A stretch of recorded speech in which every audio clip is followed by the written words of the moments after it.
Hello everyone. Today we will discuss the topic of regional parties in India. ಭಾರತದ ಪ್ರಾದೇಶಿಕ ಪಕ್ಷಗಳು. ಈ ಟಾಪಿಕ್ನಲ್ಲಿ ನಾವು ಚರ್ಚಿಸುವಂಥ ಮುಖ್ಯ ವಿಷಯಗಳು ರಾಜಕೀಯ ಪಕ್ಷದ ಅರ್ಥ, ಪ್ರಾದೇಶಿಕ ಪಕ್ಷದ ಅರ್ಥ, ಪ್ರಾದೇಶಿಕ ಪಕ್ಷದ ಉಗಮ ಮತ್ತು ಬೆಳವಣಿಗೆ ಹಾಗೂ ಅದರ ಮಹತ್ವ, ಒರಿಜಿನ್ ಆ್ಯಂಡ್ ಡೆವಲಪ್ಮೆಂಟ್, ಮುಖ್ಯ ಪ್ರಾದೇಶಿಕ ಪಕ್ಷಗಳ ಕೀ ಪಾಯಿಂಟ್ಸನ್ನು and many more. Now, before we will start, let's see the importance of learning this topic.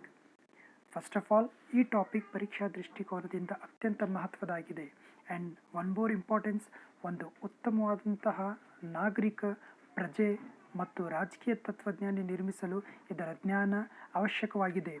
ಜೊತೆಯಲ್ಲಿ ನಮ್ಮ ರಾಷ್ಟ್ರದ ಪ್ರಗತಿಗೆ ಇದರ ಜ್ಞಾನ ಅಮೂಲ್ಯಕರವಾಗಿದೆ. ಆ್ಯಂಡ್ ವೆರಿ ಇಂಪಾರ್ಟೆಂಟ್ ಪಾಯಿಂಟ್, ಇದು ಸ್ಪರ್ಧಾತ್ಮಕ ಪರೀಕ್ಷೆಗಳಾದಂತಹ IAS, KAS, FDA, SDA etcetera ಈ ವಿಷಯದ ಜ್ಞಾನ ಅವಶ್ಯಕ ಹಾಗೂ ಮಹತ್ವಕಾರಿಯಾಗಿದೆ. Let's begin.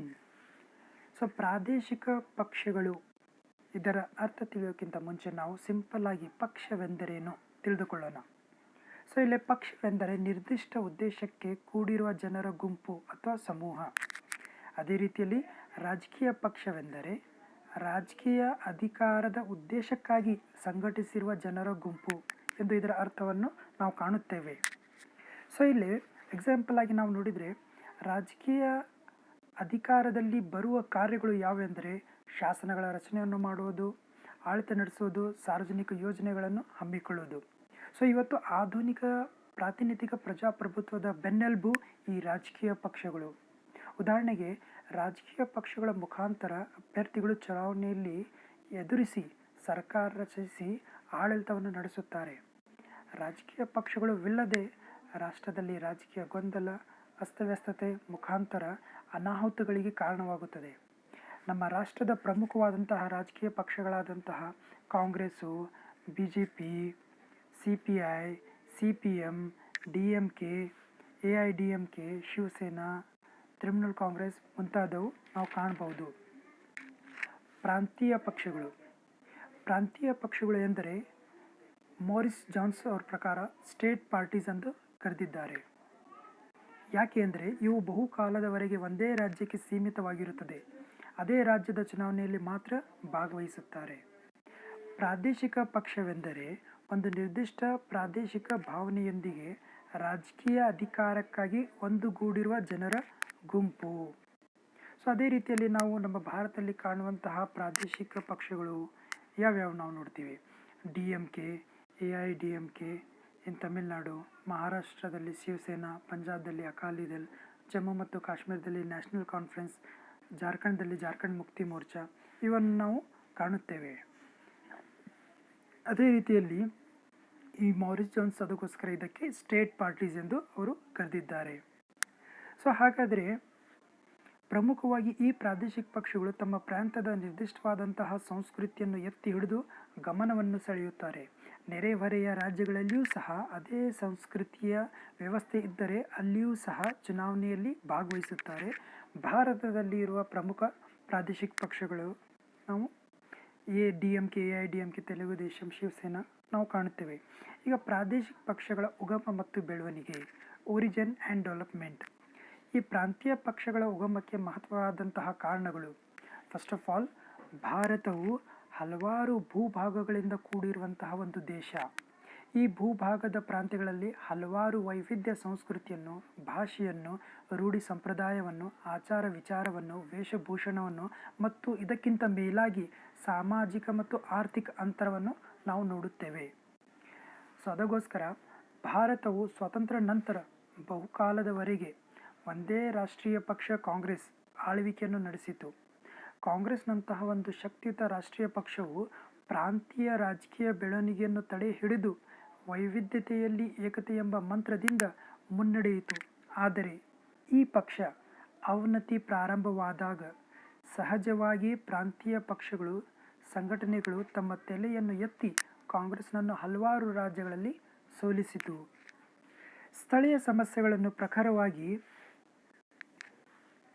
ಬಹಿರಂಗಗೊಳಿಸುವುದರಲ್ಲಿ ಈ ಪ್ರಾದೇಶಿಕ ಪಕ್ಷಗಳು ಸಕ್ಸಸ್ಫುಲ್ಗಳಾಗಿದ್ದಾವೆ. ಪ್ರಾಂತ್ಯಗಳ ಅಸ್ತವ್ಯಸ್ತತೆ, ಪ್ರಮುಖವಾಗಿ ಆರ್ಥಿಕ ಬೆಳವಣಿಗೆ ಕುಂಠಿತಕ್ಕೆ ಕೇಂದ್ರ ಸರ್ಕಾರವೇ ಕಾರಣವೆಂದು ಈ ಪ್ರಾದೇಶಿಕ ಪಕ್ಷಗಳು ನಾಯಕರು ಪ್ರಚಾರವನ್ನು ಪಡಿಸಿದರು. ಈ ಪ್ರಾದೇಶಿಕ ಪಕ್ಷಗಳ ಉಗಮ ಮತ್ತು ಬೆಳವಣಿಗೆಯ ಇನ್ನೊಂದು ಪ್ರಮುಖವಾದಂತಹ ಕಾರಣ ಎಥೆನಿಕ್ ಶಕ್ತಿಗಳು ಮತ್ತು ಕೋಮುವಾದ. ಈ ಕಾರಣಕ್ಕೆ ಇವು ರಾಷ್ಟ್ರದ ಬೇರೆ ಪ್ರದೇಶಗಳಲ್ಲಿ ಸಕ್ಸಸ್ಫುಲ್ ಆಗಿ ಬೆಳೆದಿಲ್ಲ. ಈಗ ಸ್ಥಳೀಯ ಸಮಸ್ಯೆಗಳು ಮತ್ತು ಬೇಡಿಕೆಗಳನ್ನು ಪ್ರಾದೇಶಿಕ ಪಕ್ಷಗಳ ಈ ಕೆರಿಸ್ಮ್ಯಾಟಿಕ್ ಪರ್ಸನಾಲಿಟಿಗಳಾದಂತಹ ಲೀಡರ್ಗಳಾದಂತಹ NT Rama Rao of Andhra Pradesh, ಲಾಲ್ದೆಂಗ್ of Mizoram, Subhash ಗೆಜಿಂಗ್ of West Bengal ಇಂತಹ ಮುಂತಾದ ನಾಯಕರು ನಿರ್ದಿಷ್ಟವಾದಂತಹ ಪ್ರದೇಶ ಮತ್ತು ಜನರ ಮನಸ್ಸಿನ ಮೇಲೆ ತಮ್ಮದೇ ಆದಂತಹ ಹಿಡಿತವನ್ನು ಸಾಧಿಸಿದರು. ಪ್ರಾದೇಶಿಕ ಪಕ್ಷಗಳ ಮುಖ್ಯ ಅಸ್ತಿತ್ವವು ಒಂದು ನಿರ್ದಿಷ್ಟ ಪ್ರದೇಶಕ್ಕೆ ಸೀಮಿತವಾಗಿರುತ್ತದೆ. ಆದರೆ ಕೆಲವು ಪ್ರಾದೇಶಿಕ ಪಕ್ಷಗಳು ತಮ್ಮ ಸ್ಥಾನಮಾನವನ್ನು ಎತ್ತರಿಸಲು ರಾಷ್ಟ್ರೀಯ ಪಕ್ಷಗಳ ಜೊತೆ ಕೈಯಲ್ಲಿ ಜೋಡಿಸಿವೆ ಮತ್ತು ಕೇಂದ್ರದಲ್ಲಿ ಸರ್ಕಾರ ರಚನೆ ಮಾಡಿ ಅಧಿಕಾರವನ್ನು ಪಡೆದಿದೆ. ಉದಾಹರಣೆಗೆ DMK ಮತ್ತು National Congress, Telugu Desam, the Assam Gana Parishad joined the National Front and subsequently become the partners in the government of the Janata Dal headed by VP Singh. ಈ ಪ್ರಾದೇಶಿಕ ಪಕ್ಷಗಳನ್ನು ಬೇಡಿಕೆ ಸಮೂಹವೆಂದು ಕರೆಯಲಾಗಿದೆ. ಇದರ ಮುಖ್ಯ ಉದ್ದೇಶವು ಸ್ಥಳೀಯ ಸಮಸ್ಯೆಗಳನ್ನು ಜನರ ಮುಂದೆ ಪ್ರಚಾರಪಡಿಸುವುದು. ಇವರ ಸಂವಿಧಾನವು ಸಂಯುಕ್ತ ವ್ಯವಸ್ಥೆಯಲ್ಲಿ ಕೇಂದ್ರಕ್ಕೆ ನೀಡಿರುವ ಅತಿ ಬಲವನ್ನು ತಿದ್ದುಪಡಿ ಬೇಡಿಕೆಯನ್ನು ಇಡುತ್ತಾರೆ. ಅದೇ ರೀತಿಯಲ್ಲಿ ರಾಜಕೀಯವೆಂದರೆ ಅಧಿಕಾರಕ್ಕೆ ಹೋರಾಟ. ಆದ ಕಾರಣ ರಾಷ್ಟ್ರೀಯ ಮತ್ತು ಜಾತ್ಯತೀತ ಪಕ್ಷಗಳು ಪ್ರಾಂತೀಯ ಪಕ್ಷದ ಜೊತೆ ಸಂಬಂಧ ಬೆಳೆಸಲು ಪ್ರಯತ್ನವನ್ನು ಮಾಡುತ್ತಾರೆ. ಪ್ರಾಂತೀಯ ಪಕ್ಷಗಳ ಪಾತ್ರವನ್ನು ಒಂದೇ ಸನ್ನಿವೇಶದಲ್ಲಿ ಅಭ್ಯಸಿಸುವುದು ಸರಿಯಿಲ್ಲ. ಒಂದು ನಿರ್ದಿಷ್ಟವಾದ ಪಕ್ಷವು ತಮ್ಮ ಜನರ ಆಶೆಗೋಸ್ಕರ, ಹಿತಗೋಸ್ಕರ ಹೋರಾಟವನ್ನು ರಾಷ್ಟ್ರದ ಏಕತೆ ಮತ್ತು ಒಕ್ಕೂಟಕ್ಕೆ ಮಾರಕವಾಗದಂತೆ ಹೋರಾಟ ಮಾಡುವುದು, ಇದರಲ್ಲಿ ಯಾವುದೇ ತಪ್ಪಿಲ್ಲ. ಕೆಲವು ಪ್ರಾಂತೀಯ ಪಕ್ಷಗಳು ಸಂವಿಧಾನಾತ್ಮಕ ಚೌಕಟ್ಟಿನಲ್ಲಿ ಕಾರ್ಯವನ್ನು ನಿರ್ವಹಿಸಿ ಜನರಿಗೆ ಒಂದು ಸ್ಥಿರ ಮತ್ತು ಒಳ್ಳೆಯ ಆಡಳಿತವನ್ನು ನೀಡಿದ್ದಾರೆ. ಉದಾಹರಣೆಗೆ DMK, AIDMK, ತೆಲುಗು ದೇಶಂ, ಅಸ್ಸಾಂ ಗಣ ಪರಿಷತ್ ಇತರೆ ಪಕ್ಷಗಳು ಕೆಲಸ ಕಾರ್ಯಗಳನ್ನು, ಆರೋಗ್ಯಕರ ಬೆಳವಣಿಗೆಯನ್ನು ಈ ಸಂಯುಕ್ತ ವ್ಯವಸ್ಥೆಯಲ್ಲಿ ನೀಡಿದ್ದಕ್ಕಾಗಿ ಅವರಿಗೆ ಪ್ರಶಂಸಿಸಲೇಬೇಕು. ಭಾರತದ ಪ್ರಾದೇಶಿಕ ವ್ಯವಸ್ಥೆಯಲ್ಲಿ ಕೆಲವು ಪ್ರಾಂತೀಯ ಪಕ್ಷಗಳ ಉನ್ನತವಾದಂತಹ ಮತ್ತು ಅತಿ ಮುಖ್ಯವಾದಂತಹ ಭವಿಷ್ಯವನ್ನು ಹೊಂದಿದೆ. ರಾಜ್ಯಗಳಲ್ಲಿ ಪಕ್ಷಗಳು ಬೇರೆ ಬೇರೆ ಕಾಲದಲ್ಲಿ ಬೇರೆ ಬೇರೆ ಸನ್ನಿವೇಶದಲ್ಲಿ ಉಗಮಗೊಂಡಿವೆ. ಕೆಲವು ಸ್ವತಂತ್ರಕ್ಕಿಂತ ಪೂರ್ವದಲ್ಲಿ ಅಸ್ತಿತ್ವಕ್ಕೆ ಬಂದಿವೆ. ಅದೇ ರೀತಿಯಲ್ಲಿ ಒಂದು ಮೇಜರ್ ಪೊಲಿಟಿಕಲ್ ರೀಜನಲ್ ಪಾರ್ಟಿಗಳಾದಂತಹ DMK ಮತ್ತು AIDMK, ಇದರ ಅರ್ಥ ಡ್ರಾವಿಡಿಯನ್ ಪ್ರೋಗ್ರೆಸ್ ಫೆಡರೇಷನ್. ಸೊ ಇವತ್ತು ಈ ದಕ್ಷಿಣ ಭಾರತದ ತಮಿಳುನಾಡು ರಾಜ್ಯದಲ್ಲಿ ಎರಡು ಪ್ರಮುಖ ಪಕ್ಷಗಳಿವೆ. ಒಂದು DMK ಡ್ರಾವಿಡಿಯನ್ ಮುನ್ನೇತ್ರ ಕಝಿಗಂ ಮತ್ತು ಅಖಿಲ್ ಭಾರತ್ ಅಣ್ಣಾ ದ್ರಾವಿಡಿಯನ್ ಮುನ್ನೇತ್ರ ಕಝಗಂ AIADMK. ಇದರಲ್ಲಿ DMK ಹಳೆಯ ಪಕ್ಷವಾಗಿದೆ. ಈ ಪಕ್ಷ ಸ್ವಾತಂತ್ರ್ಯಕ್ಕಿಂತ ಪೂರ್ವದಲ್ಲಿ ಅಸ್ತಿತ್ವಕ್ಕೆ ಬಂದಿದೆ. ಇದರ ಮುಖ್ಯ ಸಿದ್ಧಾಂತವು ಐಡಿಯಾಲಜಿ ತಮಿಳು ಹೆಮ್ಮೆ, ತಮಿಳು ರಾಷ್ಟ್ರೀಯವಾದ. ಭಾರತ ಸ್ವಾತಂತ್ರ್ಯಕ್ಕಿಂತ ಪೂರ್ವದಲ್ಲಿ ಎರಡು ದ್ರಾವಿಡಿಯನ್ ಪಕ್ಷಗಳಿತ್ತು. ಒಂದು ಸ್ವಾತಂತ್ರ್ಯ ಪಕ್ಷ, ಇದು ದಕ್ಷಿಣ ಭಾರತದಲ್ಲಿ ದ್ರಾವಿಡಿಯನ್ನರ ಸ್ವಾತಂತ್ರ್ಯವನ್ನು ಬಯಸಿತು. ಇನ್ನೊಂದು ಪಕ್ಷ ನ್ಯಾಯ ಪಕ್ಷ, ಇದು ದ್ರಾವಿಡಿಯನ್ನರ ಹೆಮ್ಮೆ ಎಂಬ ಸಿದ್ಧಾಂತವನ್ನು ಹೊಂದಿತ್ತು. ಭಾರತ ಸ್ವಾತಂತ್ರ್ಯ ನಂತರ ದಕ್ಷಿಣ ಭಾರತದ ಮದ್ರಾಸ್ ರಾಜ್ಯದಲ್ಲಿ ಎರಡು ಪಕ್ಷಗಳ ಸೇರಿ DMK ಎಂಬ ಪಕ್ಷವನ್ನು ಸ್ಥಾಪಿಸಿದರು. ಇದರ ಮುಖ್ಯ ರೂವಾರಿ CN ಅಣ್ಣಾದುರೈ. ಸೊ ಇಲ್ಲೇ ಇದು ನಮ್ಮ ಪ್ರಿಯ ಭಾರತ. ಇದರಲ್ಲಿ ತಮಿಳುನಾಡು ರಾಜ್ಯದ ಚಿತ್ರವನ್ನು ನಾವು ನೋಡ್ಬೋದು. ಇದರ ರಾಜಧಾನಿ ಚೆನ್ನೈ, ಇದರ ಹಿಂದಿನ ಹೆಸರು ಮದ್ರಾಸ್ವಾಗಿತ್ತು. ಸೊ ಅದೇ ರೀತಿಯಲ್ಲಿ CN ಅಣ್ಣಾದುರೈ ಈ ಪಕ್ಷವನ್ನು 17ನೇ ಸೆಪ್ಟೆಂಬರ್ 1949ರಲ್ಲಿ ಸ್ಥಾಪಿಸಿದರು ಮತ್ತು ಅವರೇ ಈ ಪಕ್ಷದ ಸಂಚಾಲಕರಾಗಿ 1969ರವರೆಗೆ ಕಾರ್ಯವನ್ನು ನಿರ್ವಹಿಸಿದರು. ಇವರ ನಂತರ ಈ ಪಕ್ಷವನ್ನು M ಕರುಣಾನಿಧಿಯವರು ತಮ್ಮ ಹಿಡಿತದಲ್ಲಿ ಸಾಧಿಸಿ ತಮ್ಮ ಕೊನೆಯ ಉಸಿರುವರೆಗೆ ಇದರ ಆಡಳಿತವನ್ನು ನಡೆಸಿದರು. ಈ ಪಕ್ಷ ಪ್ರಾರಂಭದಲ್ಲಿ ಸ್ವತಂತ್ರ ತಮಿಳು ರಾಷ್ಟ್ರವನ್ನು ಬಯಸಿತು. ನಂತರ ದಿನಗಳಲ್ಲಿ ತಮಿಳು ರಾಜ್ಯದ ಬೇಡಿಕೆಯನ್ನು ಇಟ್ಟು ಹೋರಾಟದ ನಂತರ ತಮಿಳು ರಾಜ್ಯ ಅಸ್ತಿತ್ವಕ್ಕೆ ಬಂತು. ಈ ಪಕ್ಷವು ಪ್ರಾರಂಭದಿಂದಲೇ ಉತ್ತರ ಭಾರತ ವಿರೋಧಿ ಧೋರಣೆಯನ್ನು ಹೊಂದಿತ್ತು. ಉತ್ತರ ಭಾರತದ ಸಂಸ್ಕೃತಿಯ ಪ್ರವೇಶವನ್ನು ಇವರು ವಿರೋಧಿಸಿದರು. ವಿಶೇಷವಾಗಿ ಹಿಂದಿ ಭಾಷೆಯನ್ನು ಇವರು ವಿರೋಧಿಸಿದರು. ಸೊ ಅದೇ ರೀತಿಯಲ್ಲಿ 17 ಅಕ್ಟೋಬರ್ 1972 ಈ ಸಮಯದಲ್ಲಿ ಈ ಪಕ್ಷದಲ್ಲಿ ಒಂದು ಇಬ್ಬಾಗವಾಯಿತು. ಎಂ.ಸಿ. ರಾಮಚಂದ್ರನ್ ರವರ ನೇತೃತ್ವದಲ್ಲಿ ಇನ್ನೊಂದು ಪಕ್ಷದ ಉಗಮವಾಯಿತು. ಅದೇ ಆಲ್ ಇಂಡಿಯಾ ಅಣ್ಣಾ ದ್ರಾವಿಡನ್ ಮುನ್ನೇತ್ರ ಕಜಗಂ AIADMK ಪಕ್ಷ. ಸೊ ಟಿಲ್ 1987 ರಾಮಚಂದ್ರನ್ ಮರಣ ನಂತರ ಈ ಪಕ್ಷವನ್ನು ಜಯಲಲಿತಾ ಈ ಪಕ್ಷವನ್ನು ತಮ್ಮ ಜೀವಿತಾವಧಿಯವರೆಗೆ ನೋಡಿಕೊಂಡರು. ಸೊ ಜಯಲಲಿತಾ ಅವರು ಸುಮಾರು 6 ಬಾರಿ ತಮಿಳುನಾಡಿನ ಮುಖ್ಯಮಂತ್ರಿಯಾಗಿ ಕಾರ್ಯವನ್ನು ನಿರ್ವಹಿಸಿದರು. ಸೊ ಇಲ್ಲೇ ಈ AIADMK ಅವರ ಚುನಾವಣಾ ಚಿಹ್ನೆಯನ್ನು ನಾವು ನೋಡಬಹುದು. ಅದೇ ರೀತಿಯಲ್ಲಿ ಈ ಸೂರ್ಯದ ಚಿತ್ರ ಕಾಣುತ್ತಿರೋದು ಇದು DMK ಪಕ್ಷದ ಚಿಹ್ನೆ. ಸೊ ಅದೇ ರೀತಿಯಲ್ಲಿ ಈ ತಮಿಳು ಹೆಮ್ಮೆ ಸಿದ್ಧಾಂತ ಈ ಪಕ್ಷಗಳು ಆಧುನಿಕತೆಯೊಂದಿಗೆ ಕೇಂದ್ರದಲ್ಲಿ ಸರ್ಕಾರ ರಚಿಸುವಷ್ಟು ಮತ್ತು ಆಡಳಿತ ನಡೆಸುವಷ್ಟು ಬೆಳೆದಿವೆ. ಉದಾಹರಣೆ, it formed the coalition with the National Democratic Alliance NDA from 1919 to 2004. From 2004 to earlier 2013, DMK was in alliance with the United Progress Alliance UPA first and UPA second. At present, AIADMK party ruling in Tamil Nadu. CM is Palani-Swami. So ಇದು DMK ಮತ್ತು AIADMK ಪಕ್ಷದ ಮುಖ್ಯ key ಪಾಯಿಂಟ್ಸ್ಗಳಾಗಿತ್ತು. Next ನಾವು ನೋಡೋದು ಇನ್ನೊಂದು ಪ್ರಮುಖವಾದಂತಹ ಪ್ರಾದೇಶಿಕ ಪಕ್ಷ ತೆಲುಗು ದೇಶಂ. ಸೊ ಇಲ್ಲಿ ಚಿತ್ರದಲ್ಲಿ ಕಾಣ್ತಾ ಇರೋದು ಸೈಕಲ್ ಇರುವಂಥ ಚಿತ್ರ. ಇದು ಚುನಾವಣೆಯ ಲಾಂಛನ. ಅದೇ ರೀತಿಯಲ್ಲಿ ಇನ್ನೊಂದು ಪಕ್ಕದಲ್ಲಿರುವಂತಹ ಚಿತ್ರವನ್ನು ನಾವು ನೋಡ್ಬೋದು. ಇವರು famous Telugu film star NT Rao. So ದಕ್ಷಿಣ ಭಾರತದ ಇನ್ನೊಂದು ರಾಜ್ಯ ಆಂಧ್ರ ಪ್ರದೇಶ್. ಇಲ್ಲಿ Telugu film star NT Ram ಅವರು ತೆಲುಗು ದೇಶಂ ಎಂಬ ಪಕ್ಷವನ್ನು 29 ಮಾರ್ಚ್ 1982ರಲ್ಲಿ ಸ್ಥಾಪಿಸಿದರು. DMK ಮತ್ತು ಈ ಪಕ್ಷಗಳ ಸಿದ್ಧಾಂತಗಳಲ್ಲಿ ಸೌಮ್ಯತೆಯನ್ನು ಹೊಂದಿದೆ. ತೆಲುಗು ದೇಶಂ ಪಕ್ಷವೂ ಸಹ ಪ್ರಾದೇಶಿಕ ತೆಲುಗು ಹೆಮ್ಮೆ ಎಂಬ ಸಿದ್ಧಾಂತವನ್ನು ಹೊಂದಿದೆ. Since 1995 the party is headed by N. Chandrababu Naidu, former chief minister of Andhra Pradesh.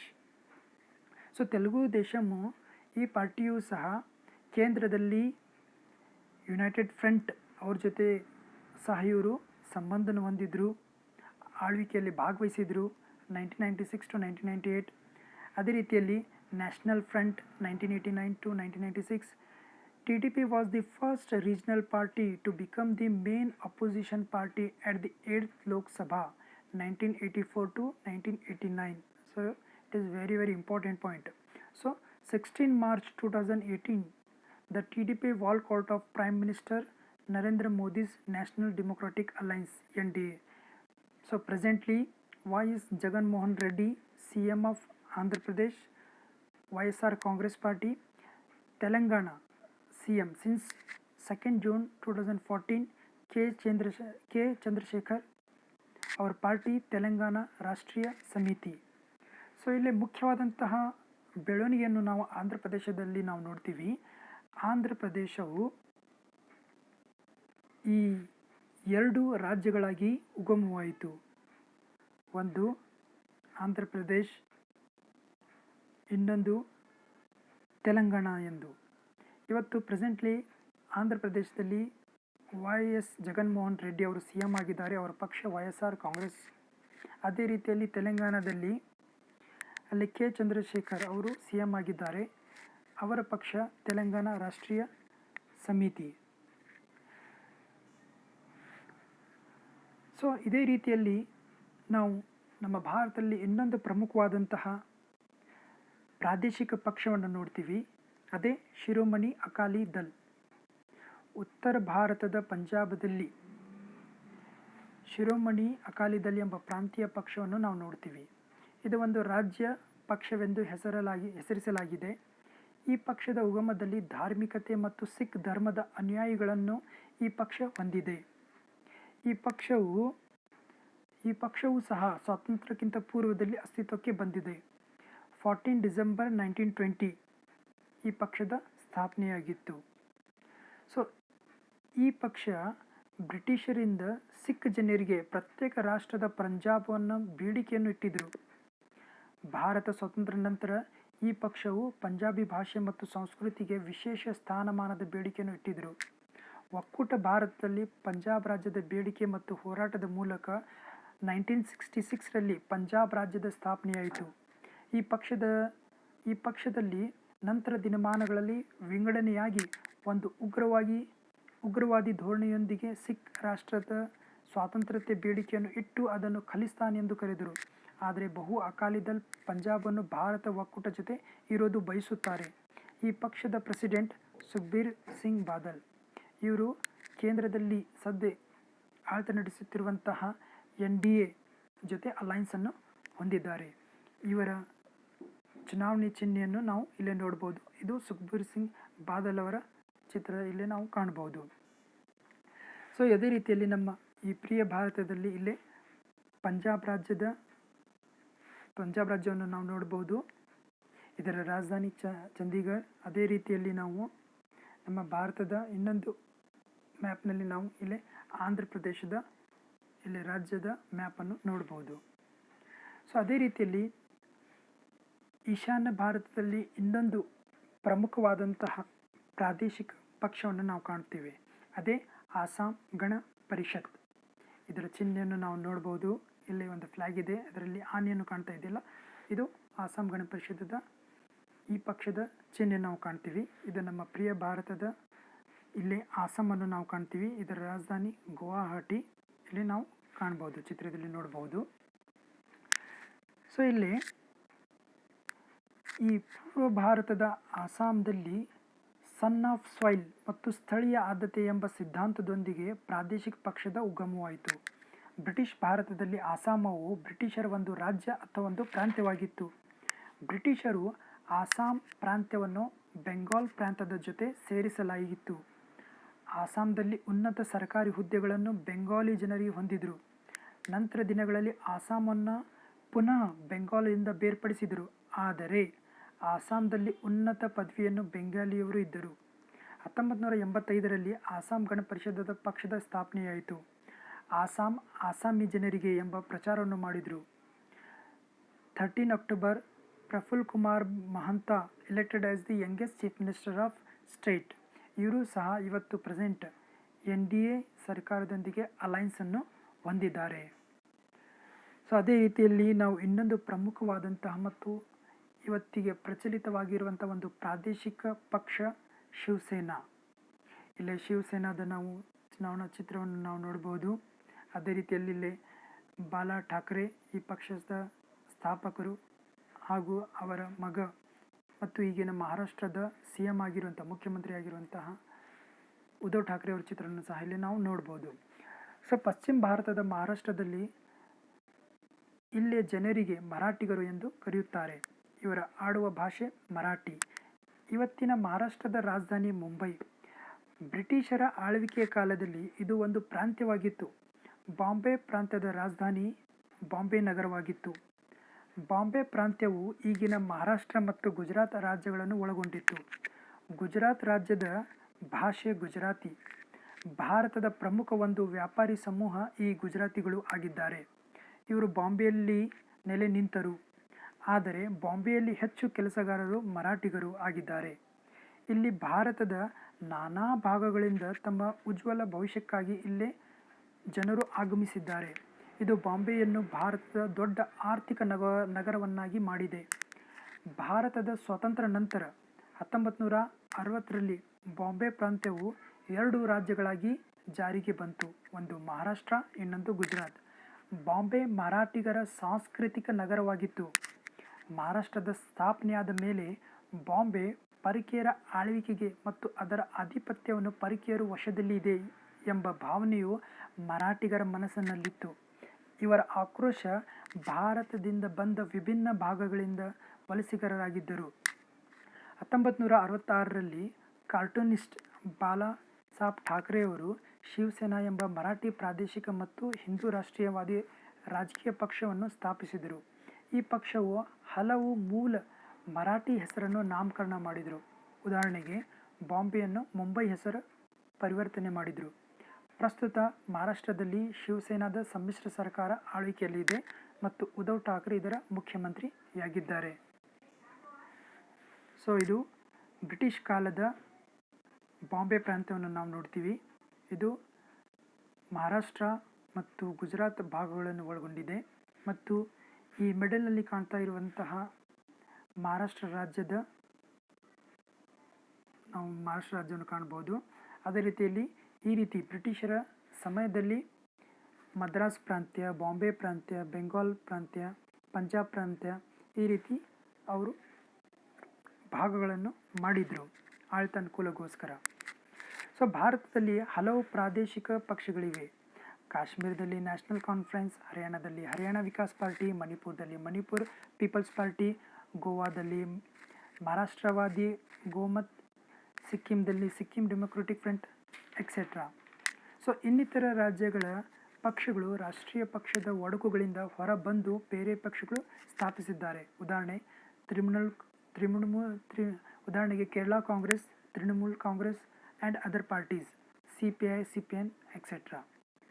So ಇದು ಪ್ರಾದೇಶಿಕ ಪಕ್ಷಗಳ ಬಗ್ಗೆ ಒಂದು ಸಂಕ್ಷಿಪ್ತ ಮತ್ತು ಮುಖ್ಯ ಕೀ ಪಾಯಿಂಟ್ಸ್ದೊಂದಿಗೆ ಇವತ್ತು ನಾವು ಈ ಟಾಪಿಕನ್ನು ಚರ್ಚೆಯನ್ನು ಮಾಡಿದ್ದೇವೆ.